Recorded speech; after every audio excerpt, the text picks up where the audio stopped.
أعوذ بالله من الشيطان الرجيم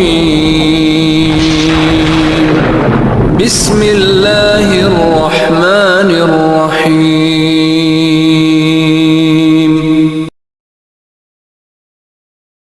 حاضرین، بیان کیا جاتا ہے کہ ایک مرتبہ حضرت خضر علیہ السلام دریا کے کنارے پر بیٹھے تھے. اتنے میں کسی سائل نے آ کر ان سے سوال کیا کہ میں آپ سے اللہ کے واسطے سوال کرتا ہوں، مجھے عنایت فرمائیے. یہ سن کر حضرت خضر علیہ السلام پر بے ہوشی سی طاری ہو گئی. جب کچھ ہوش آیا تو فرمانے لگے، بھائی میں تو صرف اپنی جان اور مال کا مالک ہوں. تم نے مجھ سے اللہ کے واسطے سوال کیا ہے، لہٰذا میں اپنی جان اور ذات تمہارے حوالے کرتا ہوں. تم جس طرح چاہو اس کو استعمال میں لاؤ، بازار میں فروخت کر کے اس کی قیمت سے فائدہ اٹھاؤ. چنانچہ سائل ان کو بازار لے گیا اور ایک شخص سامحہ بن ارکم کے ہاتھ ان کو فروخت کر دیا. یہ خریدار ان کو اپنے گھر لے گیا جس کی پشت پر اس کا ایک باغ تھا. چنانچہ سامحہ نے حضرت خضر علیہ السلام کو ایک کدال دے کر کہا کہ اس سامنے والے پہاڑ میں سے مٹی کاٹ کاٹ کر باغ میں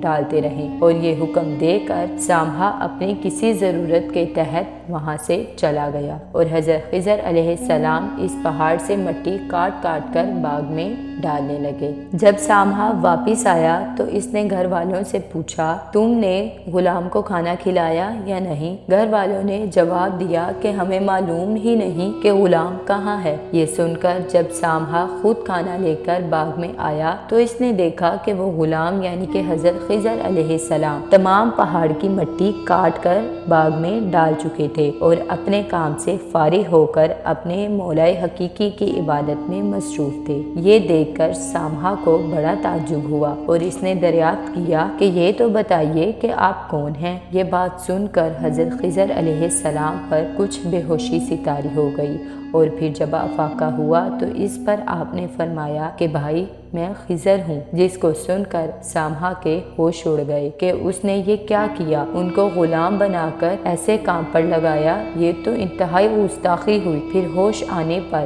سامحہ نے توبہ کی اور پروردگار سے عذر خواہی کے ساتھ حضرت خضر علیہ السلام کو آزاد کر دیا اور جناب باری تعالیٰ میں عرض کیا کہ الہی مجھ سے اس کا مواخذہ نہ فرمائیے کیونکہ میں ان کو نہیں جانتا تھا. اس کے بعد حضرت خضر علیہ السلام نے دعا فرمائی اور سجدہ شکر بجا لائے کہ اے میرے پروردگار، میں تیرے ہی حق میں غلام بنا اور تیرے ہی حق میں آزاد ہوا، اس پر تیرا شکر گزار ہوں. بعد ازاں واپسی کی اجازت لے کر جب دریا پر واپس آئے تو دیکھا ایک شخص کھڑا دعا مانگ رہا ہے کہ اے میرے رب، حضرت خضر علیہ السلام کو غلامی سے رہائی عطا فرمائیے اور ان کی توبہ قبول فرما لیں. حضرت خضر علیہ السلام نے یہ دیکھ کر اس شخص سے دریافت کیا کہ آخر تو کون ہے؟ تو اس شخص نے بتایا کہ میں تو شاذون ہوں. آپ کون ہیں؟ انہوں نے فرمایا کہ میں خضر ہوں. اس کے بعد شاذون نے کہا، اے خضر، تم نے اپنے لیے رہنے کا مکان بنا کر دنیا طلب کی ہے، کیونکہ حضرت خضر علیہ السلام کا دریا کے کنارے پر ایک عبادت خانہ تھا. بس یہ سن کر وہ فوراً میدان میں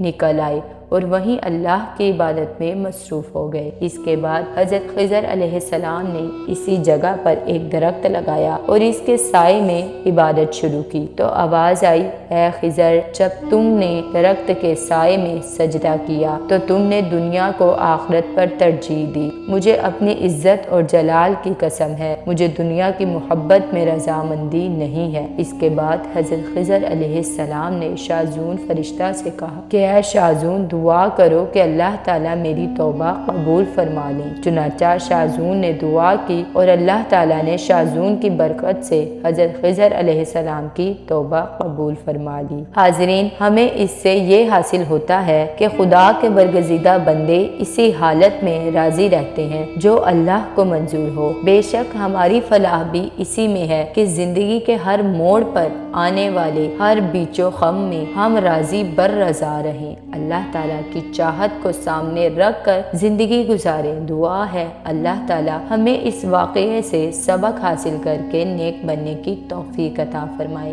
آمین یا رب العالمین.